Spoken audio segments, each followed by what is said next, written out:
Aran cəmaatı zəhmətkeş olur.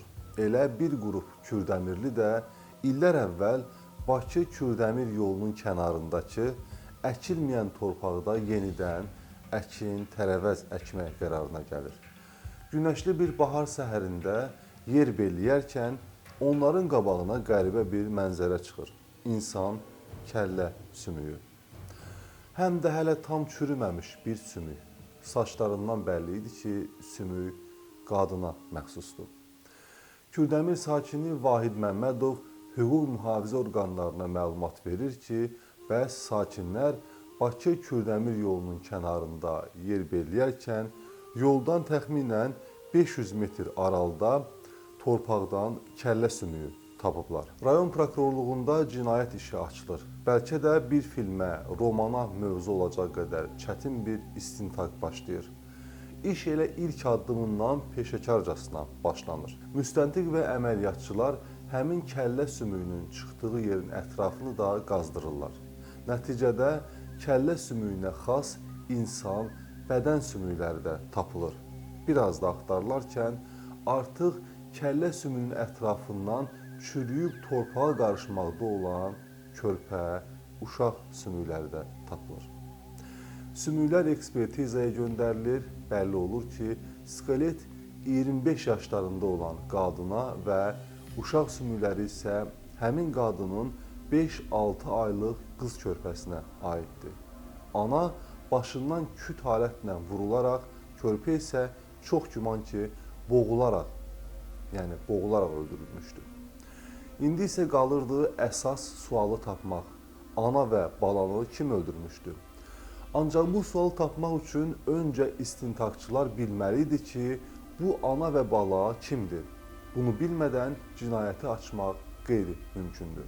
Buna görə də ətraf kəndlərdə və ərazilərdə sorğular aparılır. İnsanlar dindirilir.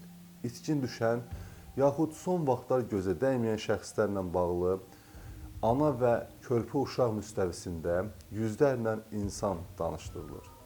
İstintaqçıların işini çətinə salan məsələ o idi ki, ölkənin heç bir yerindən həmin yaşa uyğun ana və körpənin itməsi ilə bağlı hüquq mühafizə orqanlarına kimsə məlumat verməmişdi. Yəni, əzizlərin itkin düşməsi ilə bağlı məlumat yox idi. Yəni, sümükləri tapılan şəxslərin itkin düşməsi ilə bağlı heç kəs orqanlara müraciət eləməmişdi. Əslində, bu faktın özü də istintaqçılara ayrı yöndən kömək eləyəcəkdi. Əgər onların itkin düşməsi ilə bağlı orqanlara məlumat verilmirsə, demək ki, bu ana balanı öldürən şəxs elə yaxınlarıdır, yaxud da yaxınları bu izin itməsini istəyirlər. Özləri öldürüblər, özləri də izi itiriblər. Əks halda gənc ana və körpəsinin itkin düşməsi onun əzizlərini düşündürməli idi.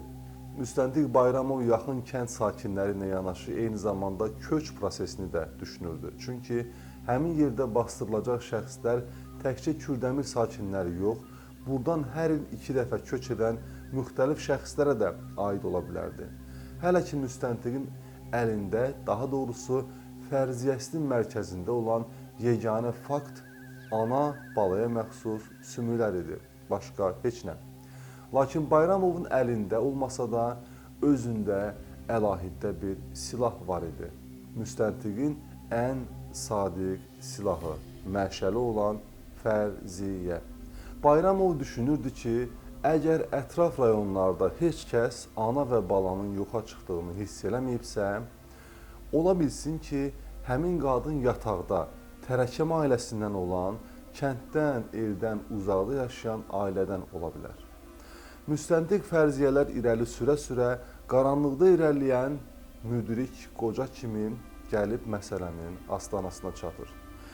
Kürdəmirlə yanaşı yaxın rayonlara da tərəkəmə ailələri araşdıran əməliyyatçılara ucardan deyirlər ki, bəli, ucar yaxınlığında qışlaq salan Ramazan son vaxtlar gözə dəymir.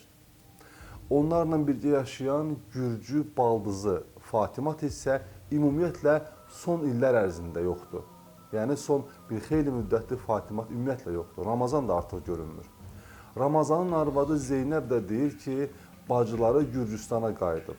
Yəni, yoxa çıxmazdan əvvəl bunlar belə bir fərziyyət irəli sürüblər.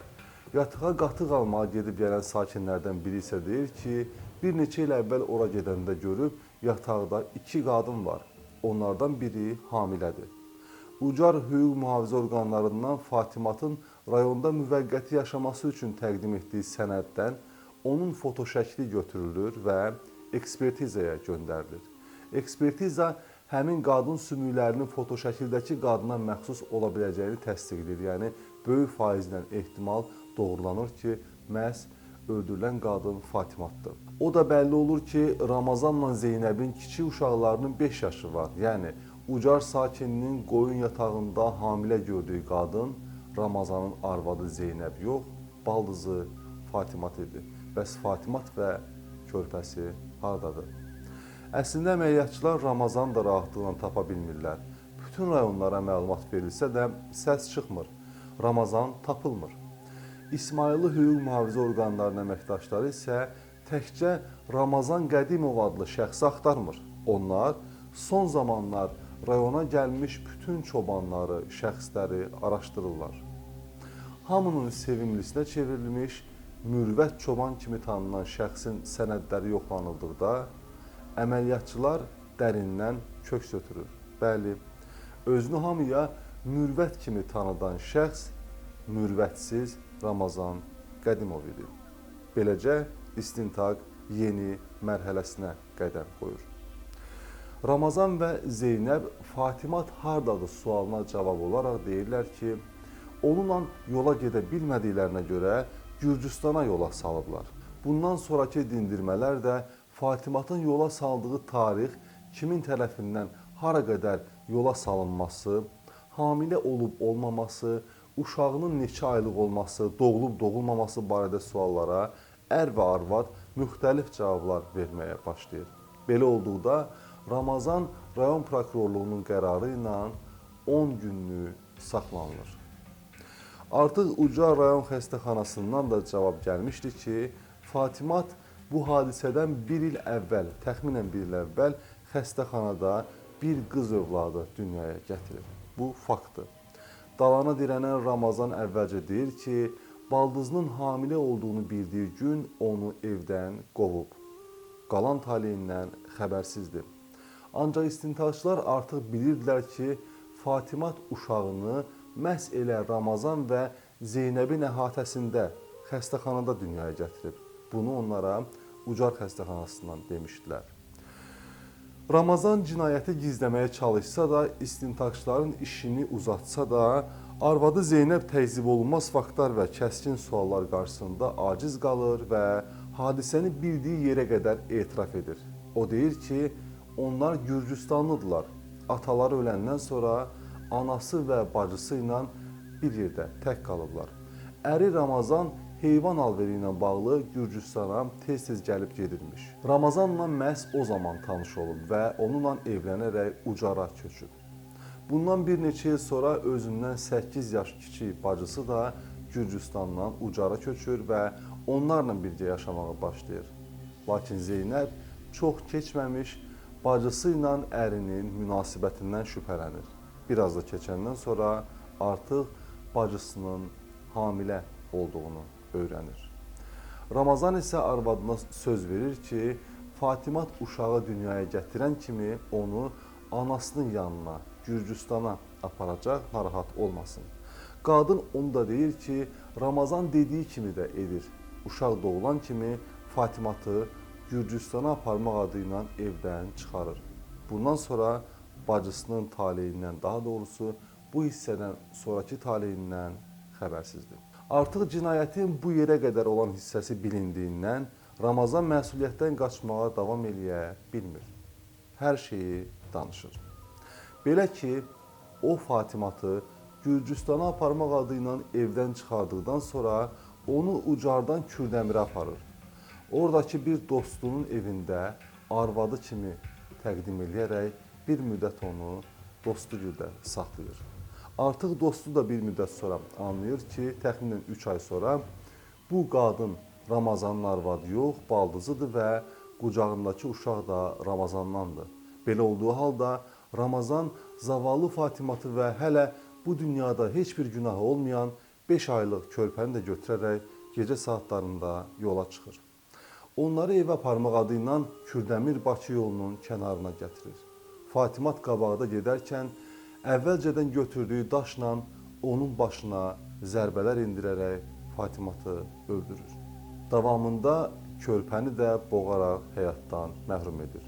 Hər ikisini elə oradaca bastırır. Fatimatın və 5 aylıq körpənin kimi kimsəsi olmadığından, bu yoxluqdan, onların yoxa çıxmasından heç kəsin xəbəri olmur.